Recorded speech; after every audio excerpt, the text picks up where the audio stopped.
So according to my notes, this is the part where I explain the history of the accelerators throughout Europe. I don't think that's happening. So instead, if you gentlemen would each introduce yourself and talk a little bit about what you're working on and what your program is. Hi, I'm Lyuben. I'm running a seed fund out of Bulgaria.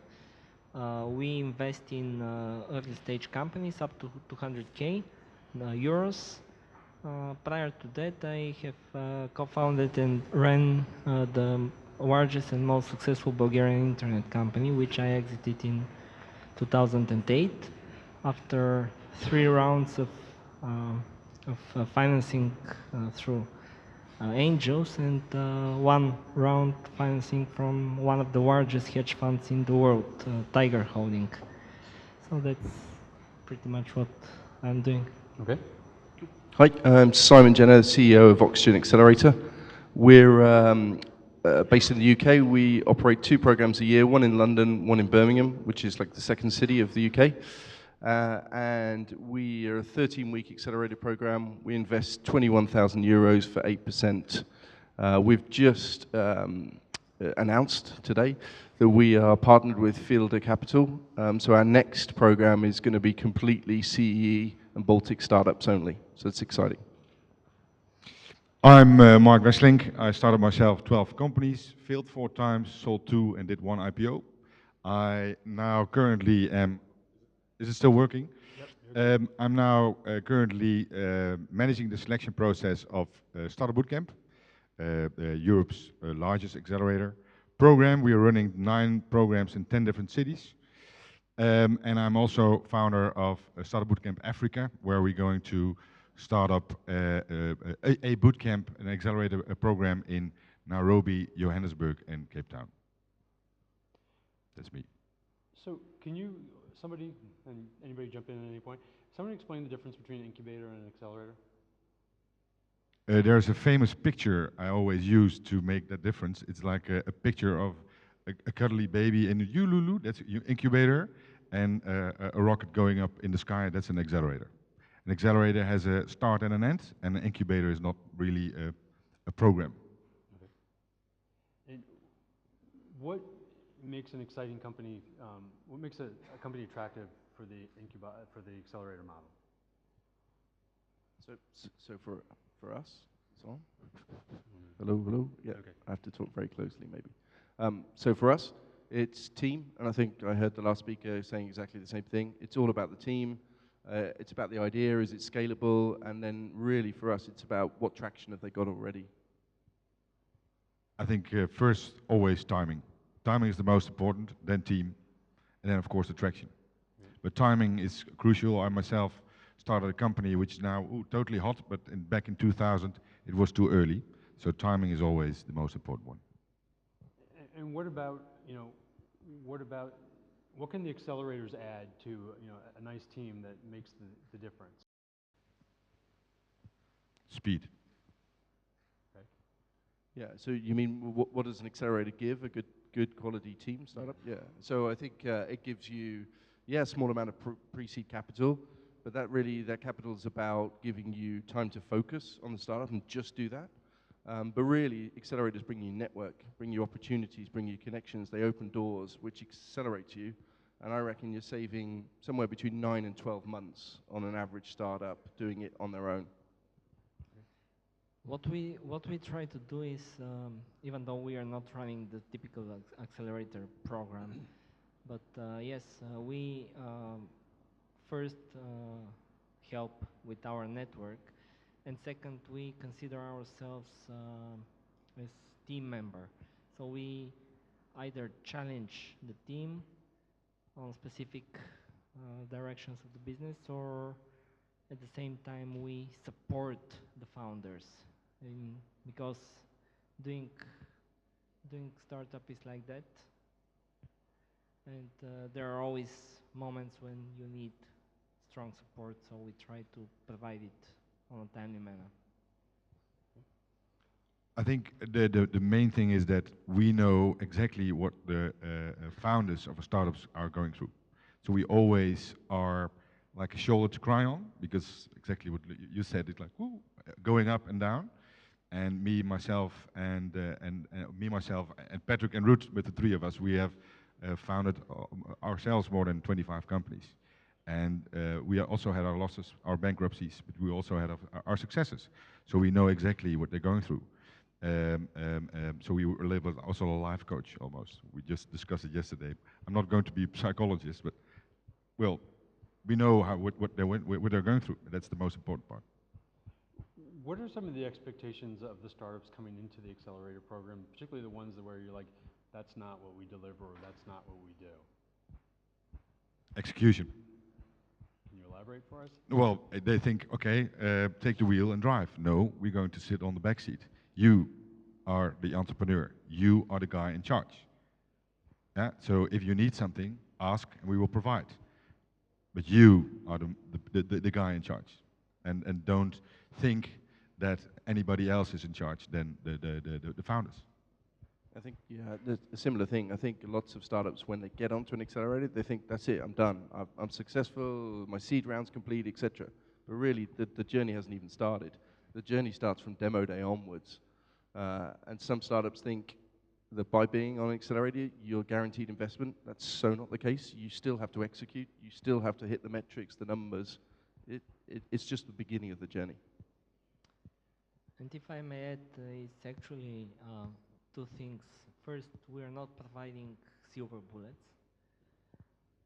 So they have to build their own tools to succeed. And second, actually, funding is not a milestone in the business. I mean, the most important thing is how you grow the business, how you make money out of that. And just receiving funding is kind of step, but it is not a success. What happens when the program's over? What kind of support do you continue to offer them, and where do they go after they've been through your process? We prevent them from post-demo depression day, because a lot of startups after demo day, they're like in hyper mode, and they, well, if you don't look out, they fall off a cliff, because they're used to that speed. And of course, after an accelerator program, the speed is gone, but the execution starts. And if they do not focus on the getting the speed up and running, still after the accelerator program, they will fail. So that's why we help them even 12 to probably sometime 24 months after the accelerator program. So I'm also in charge of the alumni program. So I select startups. My partner accelerate them. My other partner help them fund it, and then I'm again helping them with the execution. I'm a little bit like a Swiss Army knife on wheels. On wheels. Yeah, I mean, we're similar. So we have an alumni program, and we're still helping teams from 2011 closing additional rounds, introductions back to investors or mentors, reintroducing them to the network. Yeah, so it never ends. Once they're part of the family, it's kind of they're in. You know, part of my introduction was this history, which I haven't offered you, but I will offer that there's probably too many accelerators out there right now. What do you guys think about that, and what do you think the likely fallout is going to be? So yeah, I mean, the number of accelerators from when we started, when all three of us started, actually is just phenomenal now, hundreds and hundreds. And I think your starting question about what's an incubator and accelerator is an interesting one, because I think if you analyzed all the ones that are calling themselves an accelerator, you'd get a much smaller list that actually are accelerators. So that's one thing. And I think we're kind of fast approaching a tiered system where you have tier 1 accelerators and maybe tier 2 and then the rest. So that's kind of like universities. We have Oxford, Cambridge, Harvard, and then we have a bunch of other good universities, and then we have, yeah, some community colleges. And it's the same with the VCs, by the way. You have top 5% of the VCs that are making all the returns, and the VCs, an awful asset class. The overall returns on VCs is 35% over the last 12 years. So it's kind of a very small proportion of VCs that are making money and all the rest. And I think it will be the same with the accelerators. Don't forget that the main amount of accelerators are funded by the FP7 program of the EU, and of course that ends. And after that, you need to be able to find your own funding, and then you need to show statistics. And if you don't have good stats, then you will never ever find a follow-up funding, so they will fall off the grid. So that it's a natural process, just like Darwin. I would imagine that you guys would identify yourselves as independent accelerators versus a corporate aligned accelerator. When is it better to be in a corporate program versus being in an independent accelerator? To be honest, never. I do think that a corporate accelerator program sucks because it does a corporate good, but not a startup. Okay. Yeah, I agree. I've yet to see a corporate really execute it well. So we wait. Maybe that someone will. Me either.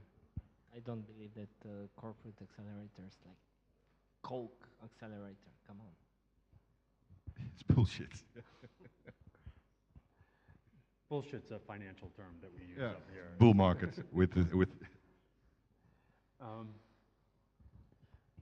What are the primary criteria that you're looking for in companies that are coming through the obviously you get more applicants than you obviously have spots for, so what are the primary criteria in looking at companies when selecting them for the process? Timing. And of course, timing is crucial because we can screw up a startup if we are too early or too late, and a startup can screw up our program if they are too early and too late. So timing. Yeah, I guess as relates to timing, but it's team, it's the idea, and it's the traction. And if those things are right, the timing's probably right as well. So they need to be very close to being able to raise investment anyway, and we're just going to accelerate them towards that closing of that investment round. What we are looking the team first, and we believe that whenever the team is the right team, it will find how to pivot or to which direction to develop the product and how to get traction, all this kind of stuff. So the single most important thing that we are looking for is the team. You guys hear me? I think I just disconnected. Sorry. No, I'm good. Just give me a second. So when you were looking at companies, do you select companies that have angel money already involved, and does that matter or does not matter? It can come in handy, but we also had a lot of discussions with angel investors when the management or the founders wanted to enter an accelerator program. And of course, investors not known with accelerator programs, they say, okay, it's going to be a down round. And then we had heavy discussions with them, and we almost, 9 out of 10, we convinced the investors to come in. But it is always it's a tricky one. But of course, it helps because then added our funding to it, then they have more a longer runway during the program and after the program. So it helps. Yeah, we see about, I guess, 40% of our startups have already had some form of funding prior. But yeah, it really depends on the kind of funding. It kind of screwed them up. It could have made them uninvestable, particularly if they got an amazing valuation on it. And then we're about to do, as Marc said, a down round, and angels aren't interested in that. We've had a couple of those occasions. Or they've just taken way too much equity, or they've given away too much equity, and actually then adding our equity on top makes them uninvestable at the next round. So rather than just taking them for the sake of taking them, we know we're not going to be able to get them another round, so we just have to kind of leave it and let them do it on their own. Well, I have been in 3 different scenarios. I have been funded by angels, and I have kind of 30 angels in my company when we started. And then I have been angel myself, invested in 20 companies as an angel investor, and I'm dealing in almost 20 of our companies as a fund with angels. So for each of the scenarios, there are pros and cons, but I would agree it's very important for the startup to think and to think how their cap table is going to look like. At the same time, there's time when you just cannot plan that far.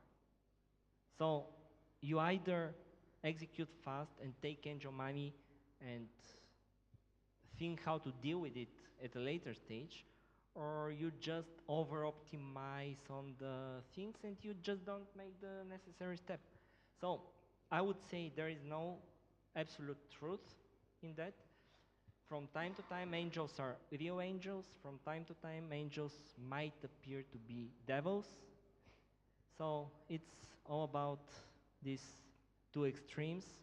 And in my opinion, there is no absolute truth on that. And you have to be prepared to act with angels at some point and to get the most of them. But at some point, this might turn out to be a disaster. For instance, when Tiger invested in us, it was like 2005 or 6. We had a terrible cap table, 30 angels. And these guys were knocking on our door with $5 million. And we just couldn't find all the angels to get all the documents done. I mean, at some point, but before that, if there were no such angels, we would never do it so far. I mean, it's pros and cons. Most accelerators have mentors that support them and help develop their programs.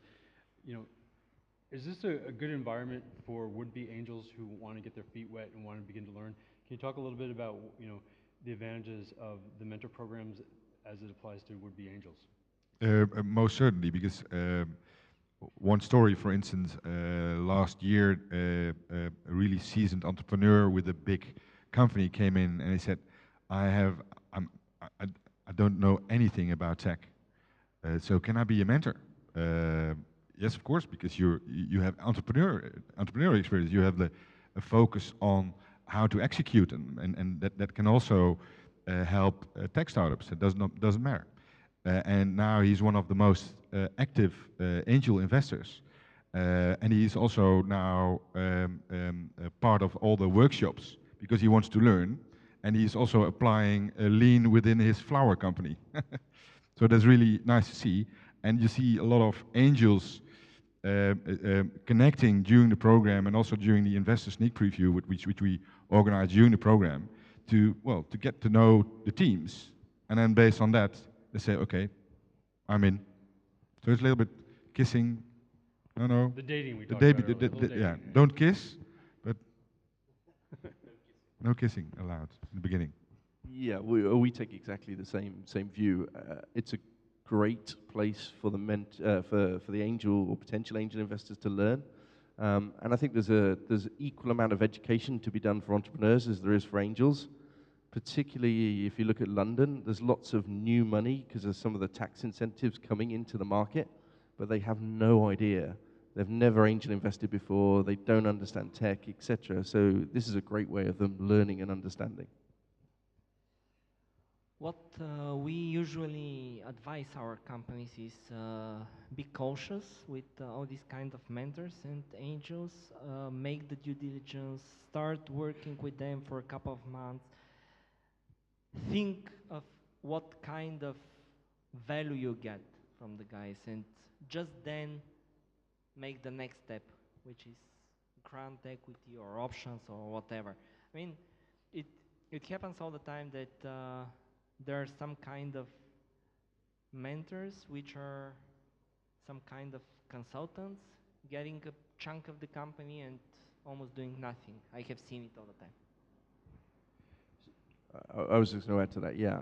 And one thing that an accelerator does is try to filter out those individuals by, as soon as they do it, if they've managed to even get onto the program to be a mentor, we just remove them. I've just removed 2 mentors last week.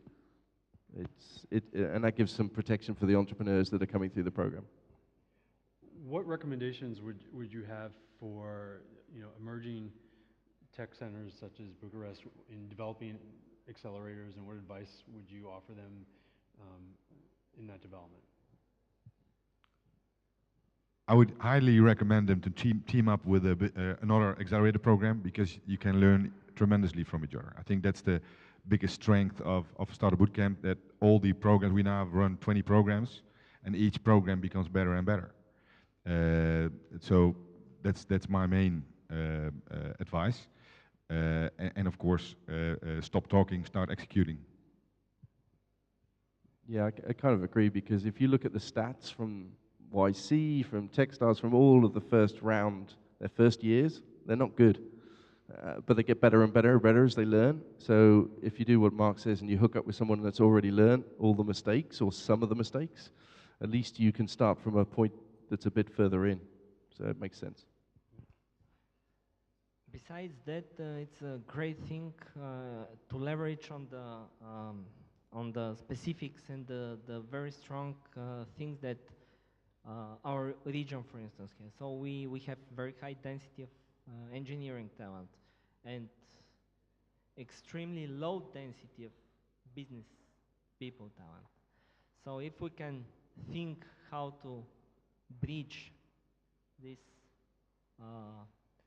these things that we have here with more developed hubs, like whether it's London or Berlin or the Valley or whatever it is, but it would be very positive for the whole ecosystem here. So we, as people that are working here on the ground, this is actually one of our most important tasks to do. How important is it for the accelerator to sort of be an anchor to the startup ecosystem? The local startup ecosystem, you mean really important, but also not that important. But so yes and no. Because of course the local culture is always different, and that's why, well, we see that of course in Africa it's totally different, and we team up with local partners in Africa, in Kenya, because they know, of course, the local environment, the local ecosystem, but also the local culture. And what we do, we bring them to Europe, and we bring people from Europe from our e-commerce program, for example. They are going to help startups in Africa with their knowledge, yeah, because Europe is a little bit more advanced in e-commerce, but the biggest growing vertical is e-commerce in Africa, because that, well, with mobile comes and mobile commerce, it will be, well, the highest growth market in the world, probably. So we connect those. That's really important. But the local people, yeah, in Denmark, our program is run by a Danish guy. Same in Holland. So that's really important. The single most important thing is the founder. And I always say that we, the VCs, are in the service business. We are providing, capital is commodity, so we are providing capital. And accelerators themselves are important, but are that important like successful companies and successful entrepreneurs that are recycling capital. As much important as mentors, as much important as all other participants in the ecosystem, but at the center, it's the founder. So accelerators are something very important, but just accelerators is definitely not the only thing that you need in order this ecosystem to flourish.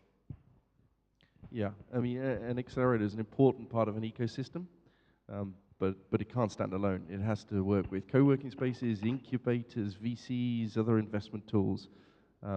But for an early stage ecosystem, actually it's all about educating a group of entrepreneurs that may not be successful this time, but they come back and they come back, and eventually they will be successful.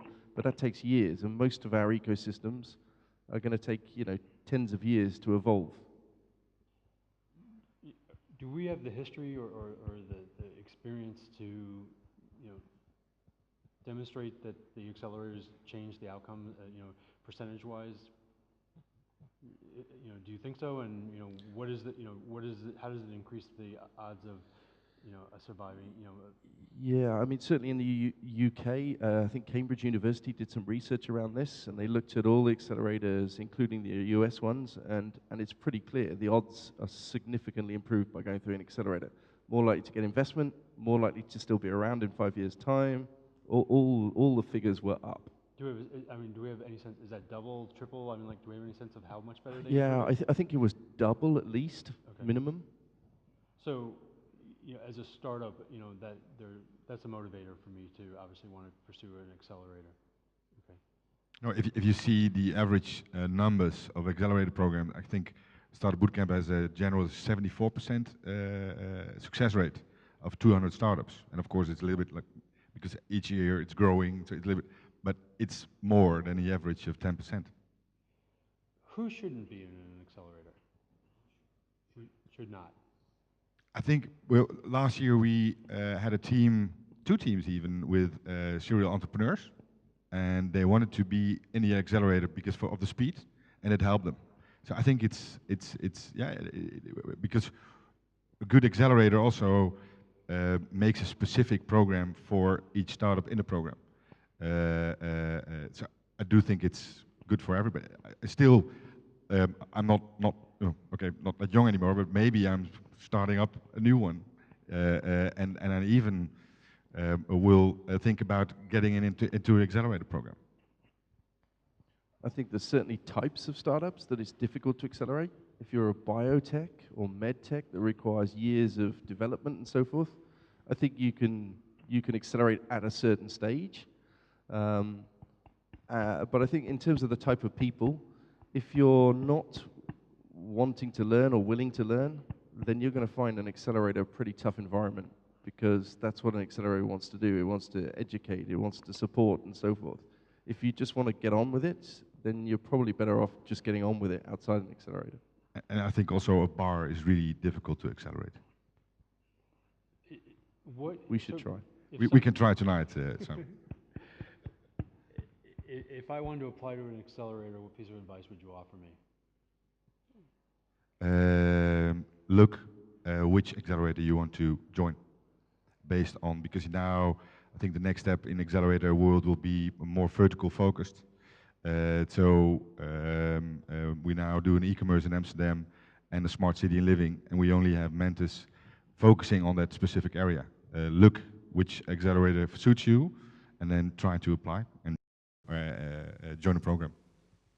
So that's where I disagree. I agree that we're getting more accelerators going vertical, but if you look at the best accelerators in the world, they're still not, and I don't think they will change.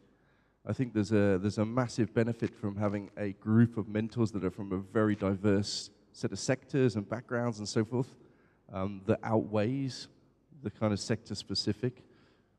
But I think it's early days for sector specific, and time will tell. I might be wrong, who knows? My advice is make your homework, make the due diligence, go and talk to people that have applied and that have went through the accelerator programs that you are considering to apply, and make your decision based on that feedback that you get. And I think also we need to add in which part of Europe. Yeah? So Paris, France, or the UK, different markets. You want to accelerate, you want to validate. Yeah? Can you validate in a city like London? Yeah? I don't know. Do also market research. If the accelerator, where the accelerator is situated, if there's a market for your specific needs, because otherwise you're going to validate the hell out of nothing. And maybe as the final question, one of the things that we've heard in the discussions about what's an attractive potential is, the focus needs to be either European-wide or global. How important is that in your considerations when you're looking at a team? Yeah, like if they're looking to, Yeah, but everybody wants to conquer the world. But I always say, you got to believe that they can. Of course, of course. But it always begins with one small step. And if they are only thinking about making only big steps, then, well, that says nothing. Because at the end, they also need to be able to make small steps in the beginning and then make giant steps. But it always starts with one small step.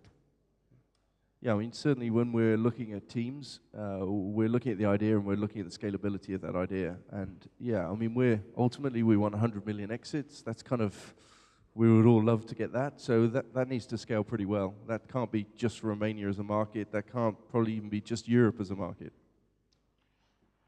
As I said, we are looking at teams, and 3 of our most successful companies are, one of them is actually targeting, it's a global approach. The second one is having a European target, and the third one is turning out to be the regional champion. So we have in the 3 different, for us it's not that much important how big this thing at the end of the day might become, but how much money we can do on that first, and how can we help the entrepreneur, and how good is he on executing his vision. Okay. We're going to open up the floor to the questions, so if you have questions, please let us know. Someone has to give up a mic. You're welcome to my headset, but I don't think you want it.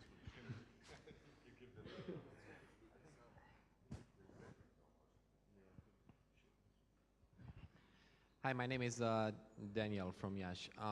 Just a brief comment on the accelerator programs in Eastern Europe, the existing ones, or accelerating from other parts of Europe that are present here.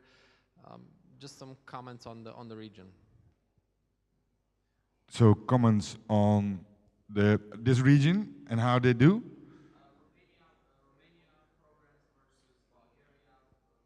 I don't know but I've seen them, but I've been to Bulgaria, Sofia last year, and they do a little bit, more focused program in the region. So we need to show the stats, and the stats I don't know. I'm actually not the one that is going to say this program is better than the other, or this region is better than the other. So maybe, no, I'm not. Because we're recording. But, as I said, it's you have to ask people that have attended the different programs, and you get the best feedback from these kind of people. Yeah, I think that's a great politically correct. They're all amazing.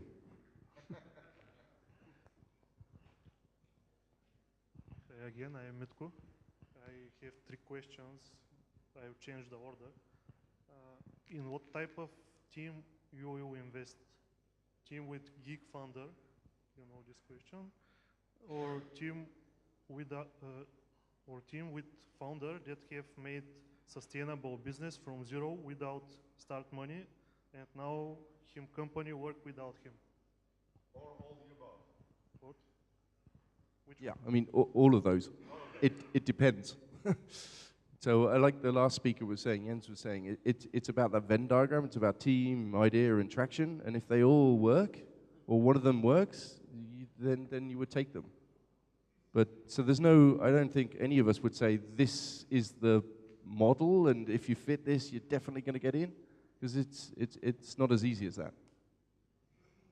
What we use, you have different techniques to be sure that you don't have 3 of the same founders. They all need to have complementary skills, but of course more important, complementary characteristics. Because 3 of me in a founder team, it's not going to happen. My answer is that at different stage of the development of the company, you would need different skill set. And if you're considering investment, I would advise you to take a look at people that are eager to learn, that are capable of developing themselves. Because at different stages, you need different skills. Okay, thank you. Another question is, if somebody come to you and tell you, I have a game-changing project that will change the rules in internet. I have the team, I have the knowledge and balls to make that project to a multi-billion company, but I don't have demo. What will be your steps? That's every startup that comes to us. You've just described every application has got dreams. They're too early. If they've not, for us at least, if they haven't got a demo, unless they've been there and done it before and have proved they can execute, then we wouldn't. It doesn't matter because everybody's got a game-changing idea. Come with the demo. Any other questions? Last question. Okay. It's what is your mission in life? It's What is your personal mission question. in What life? is your vision and why? Oh, Mission in life. Mission. I want to try helping the new kids on the block, prevent them from making them the same mistakes I made. So transfer my knowledge to the next generation. And because at the end, if you are a game changer as a person, yeah, then it's time to leave the planet. Yeah, I mean, I get out of bed every day because I love working with startups. I love working with entrepreneurs. They're amazing people to work with. And that's why I do it. And, you know, if I can say in 10 years' time that I work with the next Facebook and I help them in some way, then that's great. That's what I'm doing it for. We have one more question over here, excuse me. Yeah, we have one more answer before we move on. Actually, my mission is I've done it big in Bulgaria. I want to be part of something meaningful, which is on a global scale. Okay, question in the back. Okay, so one more question. I'm Sebastian from Blusher, and Simon, you said something about giving away too much equity that makes you uninvestable. Can you expand on that? What's like the soft spot? What's the maximum? How much have you given away? No, I'm looking for investment. Come on, how much? Yeah, it's too much. You're asking the question. It's probably too much. It's difficult. Look, you're going to probably give up 20% a seed round, 20% in an A round. So if you're giving up 6 to 8% for an accelerator, that's 48%, yeah? If you've already, prior to even getting to an accelerator, you've already given up 10 or 15, your cap tail's probably screwed. If you're going to go on the right trajectory and everything's going to go right, then you're going to end up with a very minority stake as a co-founder or founder. So, but there's no set rules. You know, your A round could be a 50 million valuation, or if you're Slack, it could be $1 billion valuation, and then that's fine. It doesn't matter because you're only going to lose 2% or something. But most of us aren't in that luxury, so try not to give away too much too early. Thanks.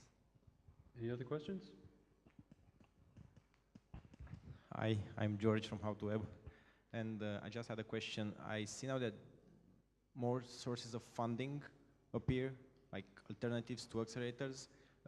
How do you see that going along with you? Do you see it as extra help? Would you try to access this and give it to accelerator? So will the accelerator become an exclusive training and just acceleration program, or to be like the cash? Because the cash that usually the accelerators give is not that much. It's just living expenses at the beginning through the accelerator. So would you still keep that, or do you think people will not go to accelerator if you don't get some money, if they just get the training? So here's my crystal ball. What's happening in the market as I see it, and I'm from an accelerator, so my view's a little bit skewed, but if you look at the big accelerators, they're all getting funds. And they have deal flow. So we have access to all the startups because they're applying to us at all different stages. So we have deal flow. So the small boutique VCs are now in a position where it's difficult for them to scale to get the deal flow. So they're going to either have to partner with accelerators or become an accelerator or do something similar. So I think you're going to see much tighter relationships between the smaller VCs and accelerators. Again, I could be wrong. I agree. Perfect. And that doesn't happen often, so. Great. Well, I'd like to thank Simon, Lyuben, and Marc for joining us this afternoon. And please give them a warm welcome.